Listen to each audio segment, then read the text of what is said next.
어느 교회 게시판에 올라온 어느 자매님의 글 하나를 소개하려고 합니다. 내용은 이렇습니다. 제가 한번 읽어볼게요. 어렸을 적 언니를 따라 교회를 따라왔고 이제 지금까지 한 번도 하나님을 떠나본 적이 없었습니다. 믿는 사랑하는 남편도 만나고 아이들도 잘 커주고 있어서 감사합니다. 이렇게 하면서 자기 자신에 대해서 그나마 그래도 어릴 적부터 신앙생활을 잘하는 본인이라고 그렇게 소개를 하는데요. 그 다음입니다. 제가 읽어드릴게요. 그런데 근래에 교회에서 시험이 된 겁니다. 그런데 요즘 교회라는 곳이 어떤 곳일까? 교회는 어떤 곳이어야 하나? 내가 교회에 다니는 까닭이 뭔가? 몇 개월 이런 생각이 듭니다. 그러면서 쭉 내용을 열거하는 것을 보니까 이 사람이 지금 교회에서 지금 시험에 빠졌는데 그 시작이 뭐냐면 그 출석하는 작은 교회에 담임 목사님과 사모님에게 상처를 받은 거예요. 뭐 교회 규모가 그렇게 크지 않으니까 당연히 서로 가족 같고 또 그러다 보니까 접촉도 많고 또 역할도 크고 그렇지 않겠습니까? 거기에 비례해서 이 관계에서 상처를 크게 입은 거예요. 그러면서 이 게시판에 기도 부탁하는 상담의 글을 올려주셨는데 그 게시판 밑에 또 댓글 다는 글이 있잖아요. 댓글에 어느 개척교회 목사님께서 답을 다신 거예요. 어떤 여지로 이렇게 건면하시는가 보니까 딱 간단하게 한마디 이 말씀을 딱 적어 놓으신 거예요. 뭐라고 적어 놓으셨냐면 큐티를 통한 자립신앙을 키워보시라고 적극 권장해 드립니다. 이게 뭐야. 겉으로 보기에는 좀 쌍뚱맞고 황당한 느낌이 여러분 들지 않습니까? 지금 상처받았는데 인간관계 때문에 상처받았는데 뜬금없이 큐티를 하라는 거예요. 그래서 제가 이제 가만히 생각을 해보니까 그 개척교회 목사님의 이 짧은 거면이 이게 문제의 전곡을 확 찌르고 대답을 하시는 부분이구나. 아니 왜 인간관계가 문제인데 왜 대인관계가 어려워졌는데 왜 큐티를 하십시오. 이 목사님이 이런 얘기를 하실까요? 여러분들에게도 물어봅니다. 여러분에게 있어서 교회는 뭡니까? 지난 시간에도 우리가 살펴봤지만 교회는 그리스도의 몸이에요. 우리들은 지체들이고 교회의 머리는 예수님이신데 예수 그리스도께서 이 교회의 머리가 되세요. 그렇기 때문에 만약에 우리가 교회에 왔는데 사람 때문에 힘들고 대인관계 때문에 어려움이 있다면 아까 그 개척교회 목사님의 친구처럼 그 교회의 머리 되신 주님과 나 사이의 그 관계를 한번 점검해 볼 필요가 있겠더라. 에베소서 4장 15절에서 16절을 한번 보겠습니다. 한번 띄워주세요. 오직 사랑 안에서 참된 것을 하여 범사에 그에게까지 자랄지니라. 그는 머리니 곧 그리스도라. 그 다음 보세요. 그에게서는 온몸이 각 마디를 통하여 도움을 받음으로 연결되고 결합하여 각 지체의 분량대로 역사하여 그 몸을 자라게 하며 사랑 안에서 스스로 세우느니라. 여러분, 이 교회가요, 겉으로 볼 때는, 우리 눈으로 볼 때는 사람들만, 눈에 보이는 사람들만 그렇게 보여지는 것 같지만 그게 아니라는 거예요. 영화를 열고 교회를 보면 실상은 교회에 지금 머리가 되시는 예수 그리스도 그분께서 지금 계신다. 그리고 그리스도께서 지금 여러분 이 본문에 무슨 일을 지금 하고 계신다고요? 머리가 되셔서 각 마디 연결되어져 가지고 좀 누가 일하신다고요? 예수님께서 그분이 일하신다. 그래서 교회에서 힘들고 관계 때문에 대인관계 때문에 힘들고 내 속에 여러 가지 문제가 그렇게 생긴다면 점검해 볼 필요가 있다. 어떤 관계? 하나님과 나 사이의 그 관계를 점검해 볼 필요가 있다는 겁니다. 이게 개척교회의 목사님의 권면과 충고의 그 포인트가 아닐까요? 저는 그게 참 옳다고 저는 생각을 합니다. 그래서 여러분 교회에 막상 들어오게 되면 목사인 저를 보게 되고 교회 이 안내자의 어떤 그 모양을 보게 되고 눈에 보이는 이 봉사자들을 보게 되고 그걸로 이 교회가 다가 아니다. 그게 교회의 끝이 아니라 여러분들이 지금 누구를 의식해야 됩니까? 머리 대신 예수 그리스도. 그러니까 눈에 보이지 않지만 살아서 역사하시는 그 예수님께서 지금 우리 가운데 있다는 사실, 예수님을 의식하는 이거예요. 이 교회 안에서만 이것으로 끝나는 것이 아니라 지금 여러분의 그 일상생활에서도 그분을 의식하는 태도, 그분을 존중히 여기는 그 태도가 그런 신앙이 우리 가운데 필요하다는 거예요. 삶 가운데서도.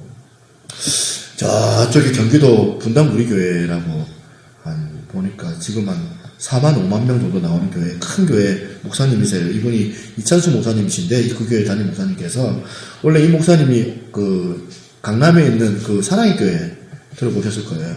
사랑의 교회 옥하나 목사님, 지금은 이제 소천하셨지만 옥하나 목사님께서 이제 담임 목사님 계실 때 부목사님으로 쭉 계셨거든요. 오랫동안 그분이 그렇게 그곳에서 중고등부만 그렇게 사역을 했는데 이분이 이제 나이를 먹으니까 이제 개척을 나간 거예요. 저 경기도 어딥니까? 그 성남 분당 쪽으로 개척을 해서 개척해 놓은 데가 분당 우리 교회인데 거기에서 이제 개척을 해보니까 여러 가지로 힘든 게 너무 많은 거죠. 그리고 자기는 본래 어른 사역을 해본 적이 없어요. 중고등부 사역만 쭉 그렇게 해본 목사님이라서 이제 개척을 해서 보니까 여러 가지 문제가 터지는 거예요. 어른들이 더 골치 아프고 매번 이렇게 일이 생기고 막 곤혹스러운 거예요. 진짜 힘들어질 때 꼼꼼하게 이제 눈을 감고 묵상을 하면서 기도도 했지만 그 목사님이 생각을 했다는 거예요. 만약에 이런 일이 벌어졌는데 나한테 옥하나 목사님이라면 어떻게 생각하실까? 내 스승인 옥하나 목사님이라면 이 문제를 어떻게 처리하실까? 그러면서 마치 그 바둑기사가 그 돌을 복귀하듯이 그렇게 천천히 이 이찬수 목사님이 매번 이런 생각을 했답니다. 아마 그래서 옥하나 목사님이라면 이 문제에 대해서 이렇게 아마 그렇게 바꾸셨을 거야. 여러분 이런 마음의 태도예요. 어떤 무슨 일이 닥칠 때 이제 생각이 나는 사람 있잖아요. 그분이 생각이 나고 그분은 이렇게 했을 거야. 그야말로 그분을 존중히 여기는 태도잖아요. 과연 자기 영적 스승인 옥하나 목사님이라면 이 문제에 대해서 어떻게 처리하실까? 이거야말로 그 옥 목사님의 그분의 그 인품, 신실하심, 그분의 정말 일하심에 관하여서 제자된 이 이찬수 목사님이 인정을 해주는 그런 뜻 아닙니까? 인정해 주는 거예요. 어떤 분이요, 만약에 저를 인정해주고, 저를 또 신뢰해주고, 제가 가르쳐 준 것에 관하여서 막 그냥 신뢰하면서 따라와주고, 순종하는 그 모습을 보게 되면, 저도 사실은 마음이 기쁠 것 같아요. 우리가 인간관계 가운데서도 이렇게 누군가가 나를 신뢰해주고, 누군가가 나를 향하여서 믿음을 주는 그런 마음이라면, 우리가 누군가를 향하여서 신뢰를 보내고 믿음을 주는 그런 태도라면 인간 스승이나 멘토 같은 존재에 대하여 우리가 인간적인 신뢰를 하면서 존중히 여기는 태도가 정말 귀한 태도잖아요. 우리가요, 그렇다면 이건 영적으로도 마찬가지라고 생각을 해요. 그리스도인이라면 우리가 이 땅을 살아가면서 생각을 해보는 거예요. 어려운 일을 만날 때, 또 난감한 일이 어떤 일이 있는데 봉착을 할 때 그리스도를 한번 생각을 하는 태도. 우리 주님이라면 어떻게 생각하셨을까? 여러분 어떠세요? 삶의 현장에서 여러분 문제가 많잖아요. 문제 앞에서 여러분은 스스로 해결하십니까? 아니면 그리스도를 찾으십니까? 만약 어떤 힘든 상황이라면 주님께서는 이런 일을 어떻게 처리하셨을까? 우리 주님이시라면. 주님이시라면 이 어려운 이 보면 골치 아픈 이 사람을 어떻게 다루셨을까? 여러분은 문제 앞에서 예수님께서 여러분의 판단의 기준으로 그 존재로 되어가고 있습니까? 한번 그러시는 분, 손 한번 들어보실래요? 나는 문제가 생길 때마다 주님을 생각하고 주님이라면 어떻게 하실까 그렇게 생각을 해봅니다. 아무도 안 듣네. 예. 또 예. 난 한번 또 살짝 이렇게 들었다 내렸지만 예. 예. 우리 신앙이 성장하기 위해서는 훈련이 필요해요. 엄청난 하나님께서 주시는 고통도 있어요. 연단도 있고 훈련 받는 것도 필요하지만 이게 중요하다. 우리 삶 속에서 예수님을 생각하는 태도, 예수님을 존중히 여기는 태도. 그래서 오늘 여러분들의 삶 가운데 일주일 동안 생활 숙제를 하나 좀 내드릴까 합니다. 한번 내일부터, 오늘 당장 돌아가서부터 한번 말씀을 곰곰하게 생각하면서 한번 해보세요. 가정생활에서, 여러분의 직장생활에서, 여러분들의 이웃 관계에서 난감한 일을 만날 때, 정말 내한테 불편한 사람, 힘든 사람 만날 때, 센 사람 만날 때, 이런 예수님이라면 이걸 어떻게 풀어나가실까? 예수님이라면 어떻게 생각하실까? 이런 생각을 해보기. 생활 숙제예요. 그분의 그 존재를 의식하고 그분의 존재를 존중히 여겨드리는 이 태도가 우리 신앙생활에 사실은 굉장히 중요하다는 거예요. 그래서 오늘 이 두 가지를 한번 살펴볼 거예요. 우리 교회의 머리가 되시는 예수 그리스도, 또 심지어는 가정의 머리가 되시는 예수 그리스도. 우리가 그분의 삶을 의식하고 그분을 존중히 여겨드리는 태도를 우리가 가지게 되면 반드시 여러분들 교회 안에서 두 가지 큰 변화를 여러분들이 겪게 된다는 거예요. 이걸 우리가 한번 생각을 해볼 건데, 어떤 변화가 일어나느냐면, 첫 번째는 교회 안에서 만나는 지체들 간의 관계 회복이 일어난다. 이 설교를 준비하면서 성경에서 제가 쭉 찾아봤어요. 과연 예수 그리스도께서 교회의 머리가 되신다는 이 본문들이 여러 개가 있더라고요. 성경 속에 몇 가지가 있는데 제가 쭉 한번 살펴봤습니다.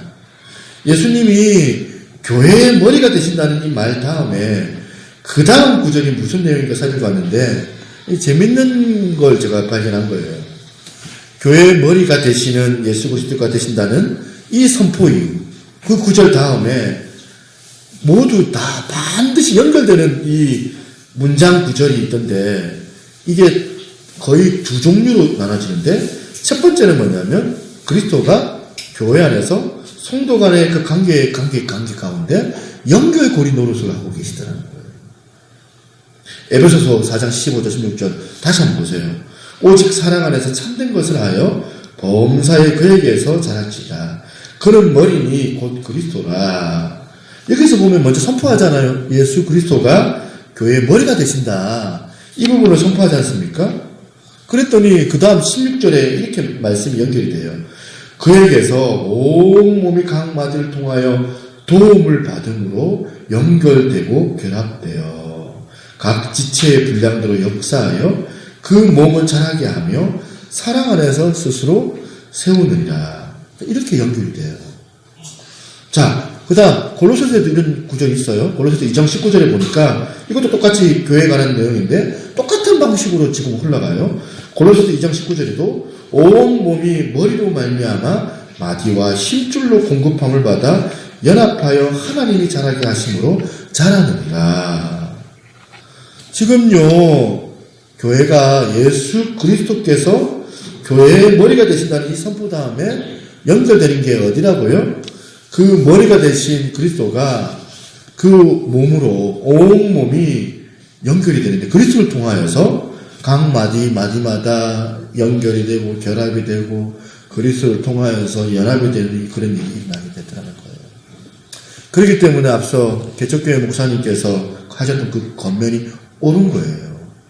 우리가 그리스도를 머리로 모시고 그분을 인정하고 그분이 교회에서 일하실 수 있도록 하는 그 교회에는 대인관계에 막힘이 없어요.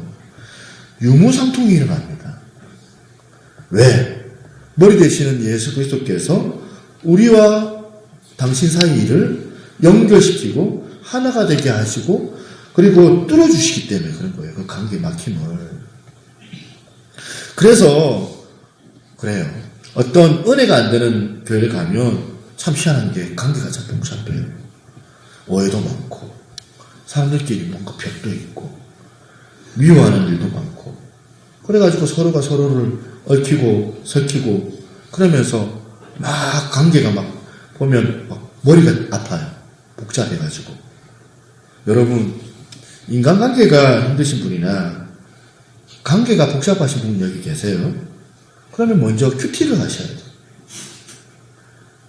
여러분 인간관계가 어렵고 또한 그 관계 때문에 괴로운 분이 계십니까? 그때는 주님 앞에 기도를 하고 주님과의 그 유무상통이 일어날 수 있도록 주님과의 그 관계가 먼저 회복이 돼야 돼요. 인간관계가 이렇게 복잡한 거는 우리가 머리 대신 그리스도 예수님과 유무상통되지 않았기 때문에 그런 거거든요.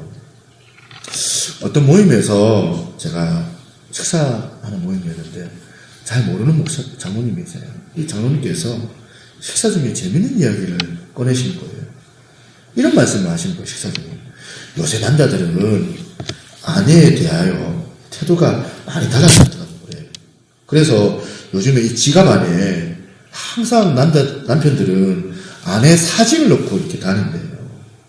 그래서 어떤 일이 생기면 어떤 일 때문에 힘들면 그 지갑에서 아내 사진을 보고 막 힘을 얻는다는 거예요.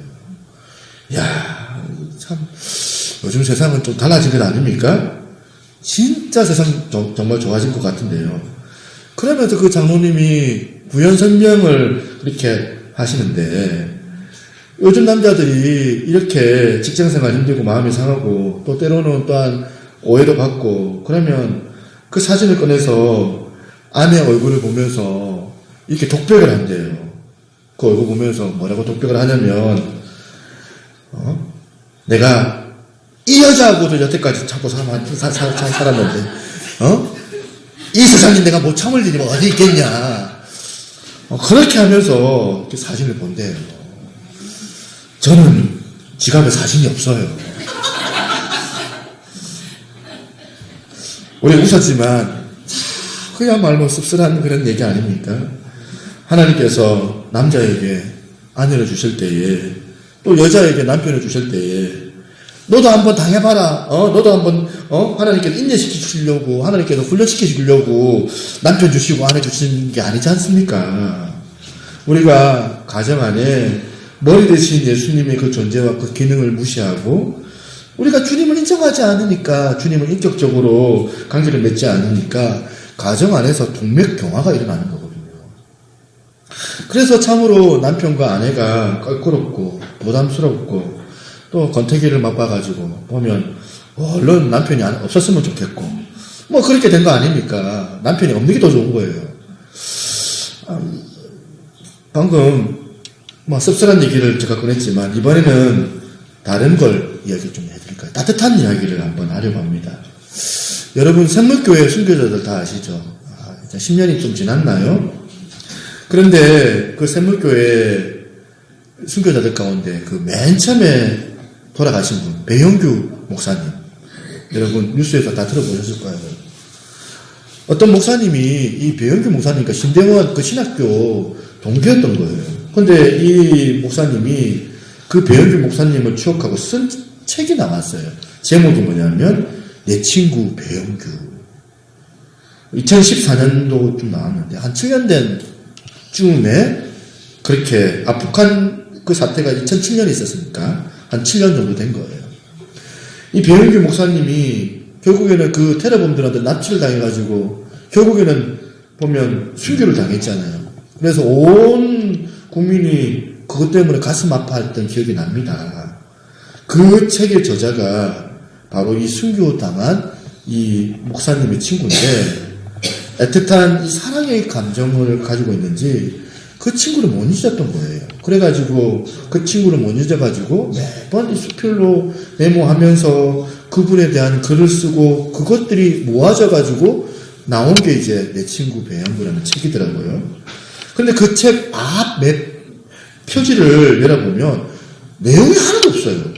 딱 한 줄만 딱 적혀 있어요. 프롤로그로 뭐라고 적혀 있냐면 사랑하는 하나님 형규가 지금도 많이 보고 싶습니다. 딱 한 줄만 그렇게 적혀 있는데 이게 마음이 뭉클한 거죠.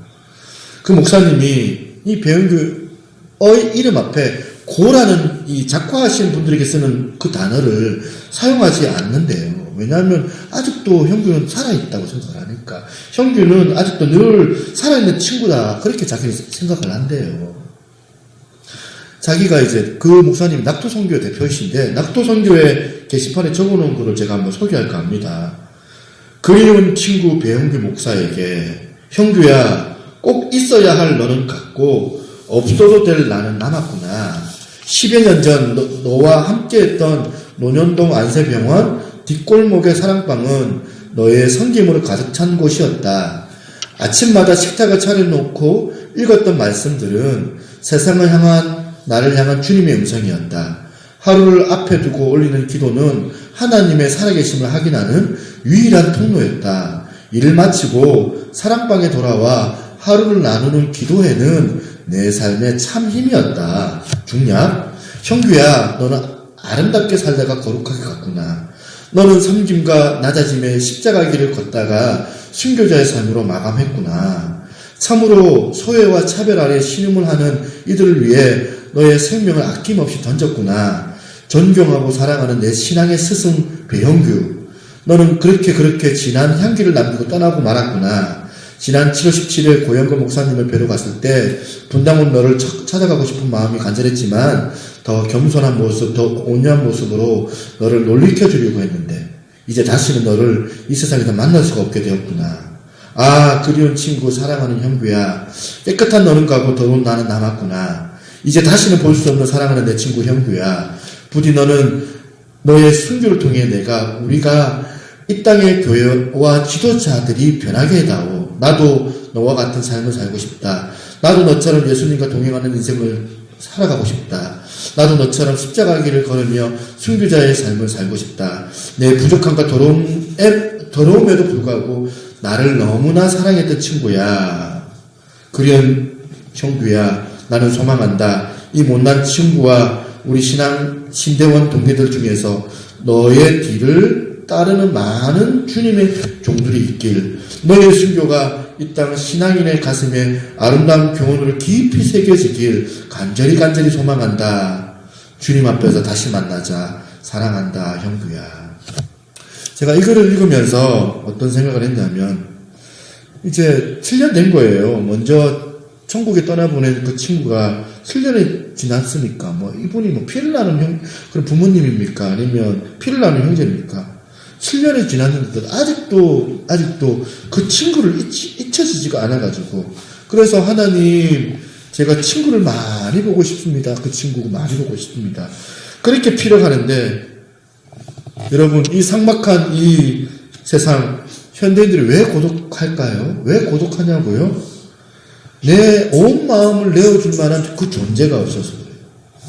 내 온 마음을 내어줄 만한 상대가 없어서, 그래서 고독한 게 우리 인생인데, 그런 저자가 그런 친구를 만났다는 그것만으로도, 야, 이 사람은 진짜 행복한 사람이다. 이 목사님. 그런 생각을 저는 했어요. 여러분은 어떻습니까? 여러분은 이런 친구 있으세요?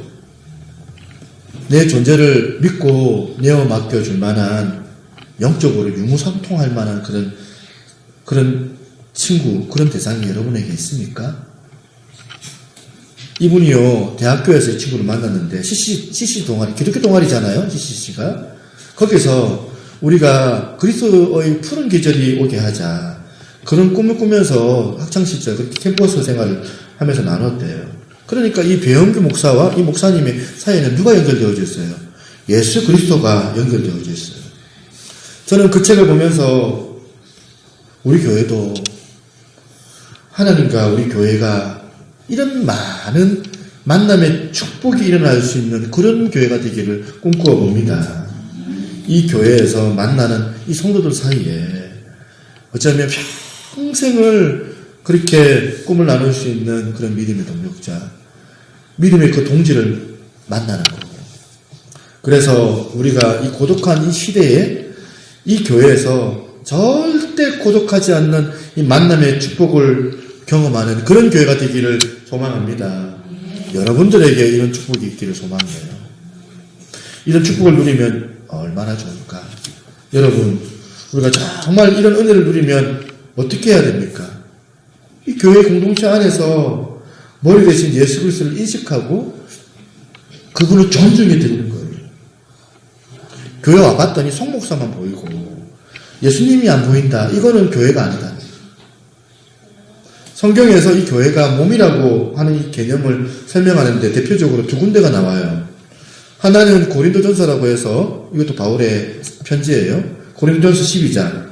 하나는 오늘 예배소서 4장이에요. 이것도 바울이 쓴 편지잖아요. 고린도전서 12장에 보니까 교회에 관해서는 몸이고 각 성도들은 지체들인데, 그런데 그 어떤 지체들, 어떤 장기도 쓸모없는 지체들이 하나도 없다. 하나도 이 지체들이 다 기해가지고 존귀한 취급을 받고 하나도 쓸모없는 지체들이 없다는 거, 다 소중하다는 거예요. 그러는 것처럼 저나 여러분들도 그래요. 교회 구성원들은 쓸모없는 사람들이 아무도 없습니다. 마찬가지라는 거예요. 여기 계신 분들이 하나님 앞에, 교회 앞에서 불필요한 존재가 아무도 없다는 사실이에요. 모두가 다 교회 안에서 다 존귀하고 소중한 존재들아. 더 중요한 사람, 덜 중요한 사람 없고, 이런 구분을 해서도 안 되고, 모두가 교회에서 다 중요한 사람으로 그렇게 여김을 받고, 그렇게 유기적인 이런 공동체를 이루어 나가는 그곳이 바로 교회라는 거예요. 이게 이제 고린도전서 12장 내용이고, 그런가 하면 오늘 이 에베소서 4장은 더 한 걸음 더 나아갑니다. 어떻게 하냐면, 교회가 이런 사랑하는 유기적인 공동체를 이루어 나가면은 반드시 그 속에 뭐가 있냐면 자람과 성장이 주어지게 되더라는 거예요. 다시 16절 보세요. 그에게 온 몸이 각마디를 통하여 도움을 받음으로 연결되고 연합되어 그 다음에 각 지체가 연합하며 사랑 안에서 스스로 세우느니라. 우리가 교회 오면 설교를 듣고 성장하고, 우리가 교회 오면 예배를 통하여 우리 신앙이 자란다, 그렇게 말하지만 여기 성경에는 이것보다 더 중요한 게 뭐냐면 만남의 축복이 중요하다. 만남의 교제가 더 중요하다. 서로가 서로를 돕고 연결하고 연합하고 사랑 안에서 세워진다. 그래서 여러분 교회 오면 옆 사람에게 관계 맺는 걸 노력을 하셔야 돼요. 불편한 거 알아요. 그죠? 사람마다 나한테 맞는 사람이 있고 안 맞는 사람이 다 있잖아요. 안 맞는 사람한테 참 이렇게 가기가 참 힘들더라고요.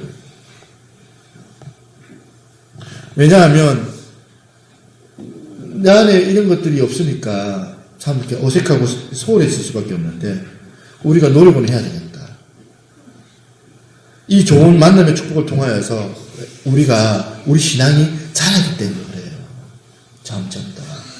불편한 사람 만나가지고 힘들 수도 있지만 그분을 통해서 내가 사랑을 배워요. 그분을 사랑할 수 있는 마음, 용납할 수 있는 마음, 간용할 수 있는 마음.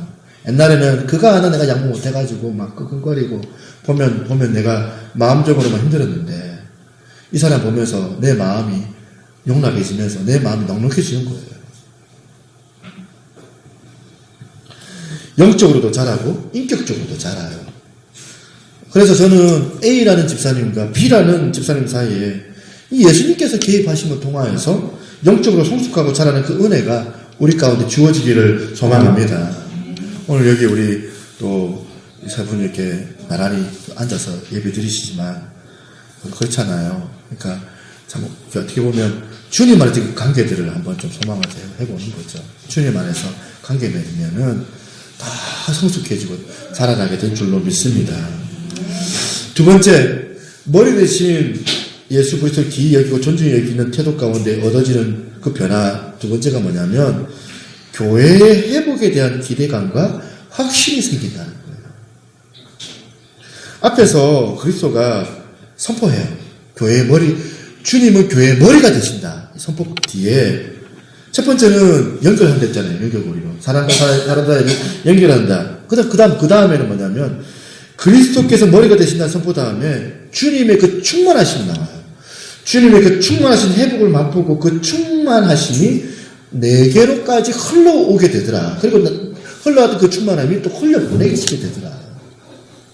에베소서 1장 22, 23절 또 만물을 그의 발 아래 복종하게 하시고 그를 만물 위의 교회의 머리로 삼으셨느니라. 그랬더니 그 다음에 우리 그 다음 같이 한번 읽어볼까요? 시작. 교회는 그의 몸이니 만물 안에서 만물을 충만하게 하시는 이에 충만합니다. 이 그리스도가 교회의 머리가 되신다는 말씀이 어디로 흘러갑니까? 그분의 충만하신 곳으로 흘러가신다는 것 아닙니까? 골로새서 1장 18절부터 20절도 마찬가지입니다. 그는 몸인 그리스도의 머리이시라. 그가 근본이시요 죽은 자들 가운데 먼저 나시니시니 이는 친히 만물의 으뜸이 되려 하십니다. 그 다음 보세요. 그 다음 같이 한번 읽어볼까요? 시작. 아버지께서는 모든 충만으로 예수 안에 거하게 하시고 그의 십자가의 피로 화평을 이루사 만물 곧 땅에 있는 것들이나 하늘에 있는 것들이 그로 말미암아 자기와 화목하게 하기를 기뻐하십니다.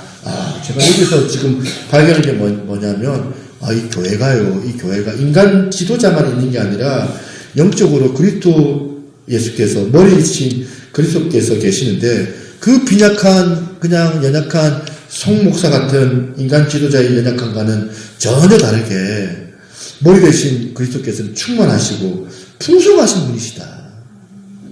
그리스도는 능력이 많으신 분이시다. 그리스도께서 만물을 주관하시는 강력자, 충만이라는 거예요. 그리스도의 충만하심이 흘러가는 거예요.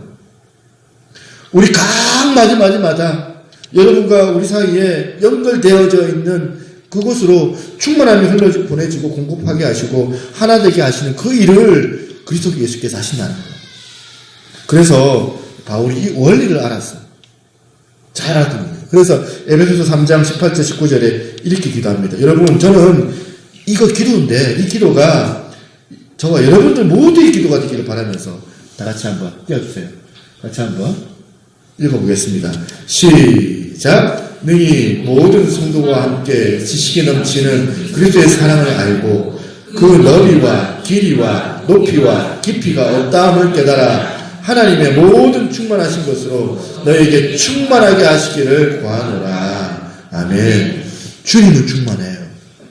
그런데 오늘 이 시대 한국교회 상태를 한번 보세요. 빈곤함이에요. 초라함이에요. 많은 사람들이 교회 잡지 못하다 비참해졌다 그렇게 얘기를 해요. 저번에 뉴스들 보니까 서울교회 막 얘기 나오고 막 뉴스에 막 보니까 막 이단들인데 막 보면 이단도 그것도 교회잖아요. 그러면서 계속 교회에 관하여서 사단이 우리 가운데 공략하는 그 타겟이 뭐냐면 패배주의. 안 된다는 거예요. 교회는 너희가 안 된다. 전도해봐도 안 된다. 요새 누가 교회를 가? 목사? 믿을 수 없는 인간들이야. 크리스찬? 웃기지 마. 어떻게 이렇게 모든 이 사람들이 이 열등감, 패배의식이 있어요. 교회 안에. 교회를 향한. 부끄러운 그런 초라한 공동체가 되어져 버렸어요. 여러분, 우리는 어떻게 해야 됩니까? 눈에 보이는 시시껄렁한 그런 담임 목사 보는 게 아니고 우리가 영어로 볼 때 교회의 주관자는 누구세요? 그리스도 예수시다. 그분은 초라한 분이 아니시다. 충만하신 분이시다. 풍성한 분이시다. 그분이야말로 강대하신 하나님. 그리스도께서 교회의 관계 회복을 하시고 마디마디마다 연결하여서 주님께서 일하시면 이 교회 안에 회복이 일어날 줄로 나는 믿는다. 이 믿음이 우리 가운데 회복되는 거예요. 가정도 마찬가지. 그리스도가 가정의 머리가 되어주시기 때문에 그분을 믿는 자녀들을 주님께서는 책임져 주시고 견인해 주시고 아내만으로 만족해하고 남편만으로 만족해하고 그러면서 계속해서 귀한 가정이 주님의 그 나라 안에서 계속해서 자란다는 거예요. 그래서 저는 여러분에게 호소합니다. 기왕 교회 왔는데 그냥 교회 왔다 갔다 이렇게 몸만 왔다 갔다 하지 말고 교회가 그리스도의 교회의 머리가 예수 그리스도라고 입으로 선언하는 거예요. 시인하는 거예요. 제가요, 영상도 모자라고, 그런데도, 제가 그래도 교회를 개척해가지고 이렇게 목회를 해내는 거는, 그래도 믿음으로 선포를 잘해서 그런 것 같아요. 선포를. 아, 주님 대단하십니다. 참으로 주님은 놀라우신 분이십니다. 여기까지 인도해 주신 주님 너무나도 감사합니다. 내가 주님을 찬양합니다. 제가 주님 보면서 감탄합니다. 여러분, 이분이 이제 믿는 분인지는 내가 모르겠어요. 김정운 교수 아세요, 혹시? TV에서 명강사로 나오시던데, 유튜브를 보다가 이거는, 우리 성도들하고 한번 봐야 돼. 생각이 들어서 오늘 영상 하나를 짧게 준비했어요. 여러분, 이 영상 볼 때, 이거 박스 한번 띄워주세요. 이거 박스 누르시면 됩니다. 이거 보실 때, 예수 그리스도의 교회의 주재권, 입술로 교회의 머리 되시는 예수님을 선포하고 그것을 인정하는 것이 왜 중요한지를 머릿속에 담고 이 영상을 한번 보겠습니다. 여러분 왜 사세요? 느닷없는 질문이지만 왜 사세요? 왜 사냐고 묻거든 먹기 위해서? 내가 많이 들을게 그냥. 에? 여러분 인간의 근본적인 욕구가 뭔지 아세요? 식욕, 성욕은 개나 소나 다 있는 거예요. 그러면 인간의 근본적인 욕구는 뭐냐 이게요. 인간의 엄마만 자기 아기를 보고 감탄해 줍니다. 여기 인간 문명의 비밀이 이거 어마어마한 얘기입니다. 어마어마한 얘기예요. 엄마는요 하루 종일 감탄만 해줘요. 감탄만 해줘. 누가 그랬어? 신기한 건요 흑인이나 백인이나 한국 사람이 다 똑같이 애한테 말 걸어요. 어떻게 말 걸는지 아세요? 누가 그랬어? 누가 그랬어? 누가 그랬냐고 물어봐요. 누가 그렇게 지가 그래놓고? 그 애 대답해? 대답 안 해. 그러다가요 어느 순간에 엄마가 그래요. 뭐예요? 애가 평소에 하던 거하고 다른 걸 살짝 보여줍니다. 그러면 감탄하면서 어머머머 확 잡아치는 거예요. 그래서 엄마는 거짓말장이라고 그래요. 여러분 옛날에 애 키울 때 생각해 보세요. 아빠가 회사 갔다 오니까 애가 오늘 걸었다고 그래요? 그래서 걸어봐. 못 걸어요. 애가 오늘 엄마 했대요. 그래서 엄마 해봐. 못 해요. 신기한 건 일주일 지나면 애가 걸어요. 일주일 지나면 애가 엄마 해요. 뭐예요? 엄마는 본 거예요. 애가 많은 변화가 생기면서 엄마 건너온네 확 잡아당겨. 엄마만 확 잡아당기는 거예요. 그래서 한마디로 요약을 하면 아기는 엄마의 감탄을 먹고 자란다는 거예요. 왜 살아요? 감탄하고 감탄 받고 싶고 살아요. 그래서 인간 문명이 생기는 거예요. 그림을 왜 그려요? 음악을 왜 작곡해요? 좋은 음악을 들으면 여행 왜 가요? 불란서에 에펠탑 보러 가요? 아니에요. 에펠탑을 보고 감탄하고 싶어서 가는 거예요. 그런데 지난 3일간 감탄하신 기억이 있냐 이거예요. 이런 기억이 있냐 이거예요. 있으시면 다행이고 없으시면 먹고 살았는데 인간이 아닌 겁니다. 왜? 감탄의 욕구가 충족이 안 되기 때문에 그래요. 그래서 한국 남자들이 또 룸사롱에 가는 거예요. 왜? 룸사롱에 가면 아가씨들이 감탄해 주거든. 어머 오빠를 해도 되는 거예요. 왜? 집에서 부인이 감탄 안 해주거든. 여러분 생각해보세요. 남편 보고 감탄해 줬어요? 감탄은커녕 한탄만 합니다. 아이, 내가 제대로 살고 있냐 기준이 뭔지 아세요? 여러분 가끔 좀 그런 생각 하셔야 돼요. 내가 지금 제대로 살고 있는 거야? 기준이 뭔지 아세요? 하루에 도대체 몇 번 이런 표정이 되냐 이게요. 이게 인간의 표정이에요. 그래도 여자들은 행복해요. 왜? 여자들은 아이들 보고 감탄하잖아요. 애들 키운다는 게 힘들긴 하지만 끊임없이 감탄하는 거라고 내 존재를 확인하는 거예요. 남자들은 감탄할 대상이 없는 거예요. 집에서 누가 감탄해줘요? 공기처럼 왔다 갔다 하기만 하잖아요. 회사 가면 누가 감탄해주냐고. 감탄 안 해준다고. 여러분 속으로 뭐 감탄할 일 있어야 감탄을 하지. 그렇긴 해요. 그렇긴 해. 그러나 심리학에 어떤 일이 있냐면 우리가 슬퍼서 울기도 하지만 울면 슬퍼진다고 그래요. 감탄할 일이 없지만 감탄을 하면 감탄할 일이 생겨요. 자, 제가 이 강의를 보면서 꼭 여러분들에게 들려주고 싶었던 건 뭐냐면 우리 시대의 이런 사탄의 마지막 타겟이 뭐라고 생각하십니까? 교회 패배주의. 교회는 안 돼. 교회는 옛날 같지 않고 회복도 어렵고 또 오늘 가정 안에서도 공격하는 사단의 포인트가 뭔가 같습니까? 가정이 무너졌다. 이 가정이 안 된다. 이걸 이겨낼 수 있는 유일한 대안이 뭐냐는 거예요. 두 갈래 여러분 명심하셔야 돼요. 이제는 내가 일하는 것이 아니라 교회의 머리가 되시는 그리스도께서 일하시는 교회. 이제는 우리가 인간 목사만 일하는 곳이 아니라 그리스도께서 교회의 머리가 되어주시고 각 마디를 연결하여서 당신의 그 풍성하심을, 그 충만하심을 이 교회 가운데 먹여주시옵소서. 이런 사모하는 그 기도가 우리 가운데 주어지기를 소망합니다. 이것을 주님 앞에 기도하고 그리고 그 다음 중요한 게 입으로 선포하고 입술로 감탄하는 거예요. 제가 보잘것이 없고 가진 거 없지만 제가 잘하는 것은 하나님의 그 은혜를 누리고 내가 하나님께 감탄합니다.